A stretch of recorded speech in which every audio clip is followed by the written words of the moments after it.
વાત કરીએ બનાસકાંઠાના ડીસાની તો ડીસાના જનસેવા કેન્દ્રમાં છેલ્લા 1 વર્ષથી પાણીનું મશીન બગડેલું પડ્યું છે, જેથી વિદ્યાર્થીઓને અને લોકોને પાણી મળતું નથી।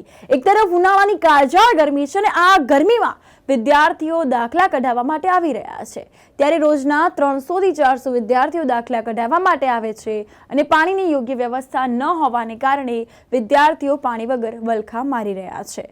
તો એક તરફ સરકાર પાણીની વ્યવસ્થા થઈ છે અને તેવી મોટી વાતો કરી રહી છે, તો બીજી તરફ બનાસકાંઠાના ડીસામાં વ્યવસ્થા જે છે તે નથી જોવા મળી અને આ મોટી વાતો થઈ રહી છે તેવું લોકો જણાવી રહ્યા છે। તો બીજી તરફ બનાસકાંઠા જિલ્લાના ડીસામાં જનસેવા કેન્દ્રમાં પાણીનો પોકાર સામે આવ્યો, જેમાં જનસેવા કેન્દ્રમાં છેલ્લા 1 વર્ષથી પાણીનું મશીન બગડેલું પડ્યું છે, જેથી વિદ્યાર્થીઓને લોકોને પીવાને પાણી નથી મળી રહ્યું। અત્યારે આ કાળઝાળ ગરમી પડી રહી છે અને વિદ્યાર્થીઓ દાખલાઓ કઢાવવા માટે આવી રહ્યા છે। રોજના 300 થી 400 વિદ્યાર્થીઓ અલગ દાખલાઓ કઢાવવા માટે આવે છે અને જનસેવા કેન્દ્રમાં કામ અર્થે આવી રહ્યા છે, ત્યારે પાણીની વ્યવસ્થા ન હોવાને કારણે વિદ્યાર્થીઓ હેરાન પરેશાન થઈ રહ્યા છે।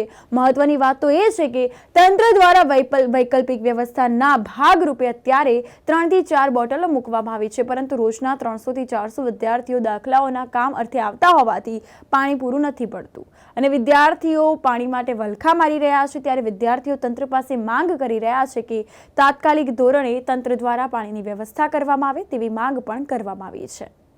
મારું નામ ચૌધરી ચંદ્રિકા કસ્તુરજી છે। હું અહીંયા નોન ક્રિમિનલ કઢાવવા માટે આવી છું। અહીંયા ડીસા જનસેવા કેન્દ્રમાં પાણીની ચકલીની જે સુવિધા હોવી જોઈએ એ અહીંયા સુવિધા રાખેલ નથી। હા, અહીંયા કેરબા મૂકેલા છે, પણ એ કેરબા બપોર પછી એમાં પાણી હોતું નથી। તેના પર જે ગ્લાસ હોવું જોઈએ એ પણ પીવા માટે નથી, એટલે અહીંયા મારા જેવા અને મારા સિવાય પણ ઘણા વિદ્યાર્થીઓ આવે છે અને એમને પણ આ ગરમીમાં પાણીની કોઈ સુવિધા મળતી નથી।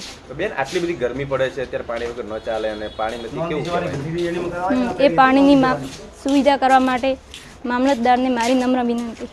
મારું નામ ચૌધરી ભરે છે। હું રામપુરાથી આવ્યો છું અને અહીંયા જનસેવા કેન્દ્રમાં ક્રિમિનલ કઢાવવા માટે આવ્યો છું। અહીંયા પાણીની વ્યવસ્થા જોઈ તો 4 કેરબા પડ્યા છે। અહીંયા મિનિમમ રોજના 300 જેવા વિદ્યાર્થી આવે છે, પરંતુ પાણીની વ્યવસ્થા છે નહીં। 4 કેરબા પડ્યા છે, એના ઉપર 4 જ ગ્લાસ છે અને એ પણ હાલ જ જોયા તો ત્યાં 2 જ ગ્લાસ હતા, ગ્લાસની પણ સુવિધા છે નહીં। એ માટે હું અપીલ કરું છું કે અહીંયા પાણીની વ્યવસ્થા કરાવે, કંઈક ઠંડુ પાણી આવે એવી સગવડ કરાવો। કેટલી ગરમી પડે છે અત્યારે? બહુ ગરમી પડે, હાલ બહુ વસ્તી આવે, પબ્લિક અહીંયા જોઈ શકો તમે।